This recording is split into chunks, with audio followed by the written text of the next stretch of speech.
should be ashamed of yourself. I'm an American. You asked the question. I know you can't handle brown people, being part of the West. I'm an American. I barely started, but he doesn't want people to hear what's going on. Israel attacked Iran first. In Syria, they bombed an Iranian consulate in violation of the laws of international law and international diplomatic law. Yeah, they killed Iranians in Iran. They then bombed Ismail Haniyeh in Tehran. They bombed the Iranian capital. And then they bombed Beirut and killed a senior Iranian general. So actually, it was Israel that's been provoking. So we're going to talk about lectures. You should keep your lectures to yourself and be embarrassed for the government you served. As for you living in the region, the problem is not you living in the region. The problem is the army you served and the country you were a spokesman for illegally occupies other people's lands in the West Bank, in Gaza, in the Golan Heights, now in Lebanon again.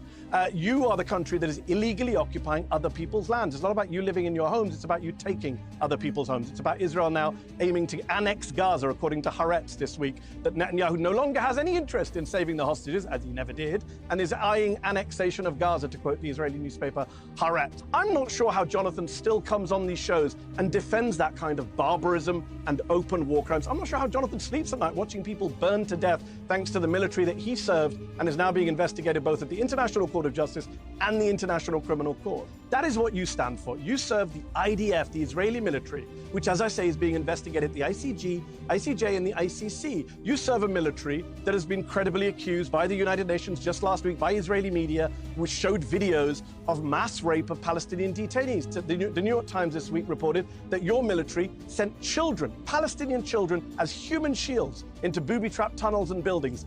Is that what you did, Jonathan? Can you tell us today, did you ever send a Palestinian child as a human shield into a tunnel? Because the New York Times is saying your military did that. The World Food Programme is saying your military is starving the people of northern Gaza. Did you starve people when you were in the military, Jonathan? What do you stand for? Starvation? Mass rape? Ethnic cleansing? Genocide? Every human rights group in the world says your military is an abuser of human rights. I don't know how many human rights you yourself have personally abused. I don't know if you turned a blind eye to rape on your custody. I don't know if you killed children at at point-blank range like Israeli snipers did to people carrying white flags. You can tell us today how many people you've killed or how many people you've tortured. I'll be here all day. Listen. But the issue is you're bombing areas of tents and hospitals. You've bombed refugee camps, as Piers pointed out. You've bombed schools, as I've pointed out, and you've dodged. You bombed a Lebanese Christian town and killed 23 people from one family, including 2 babies. You've bombed UN peacekeeping soldiers from Ireland and Italy, who are not Hamas or Hezbollah either. Israel is bombing people deliberately.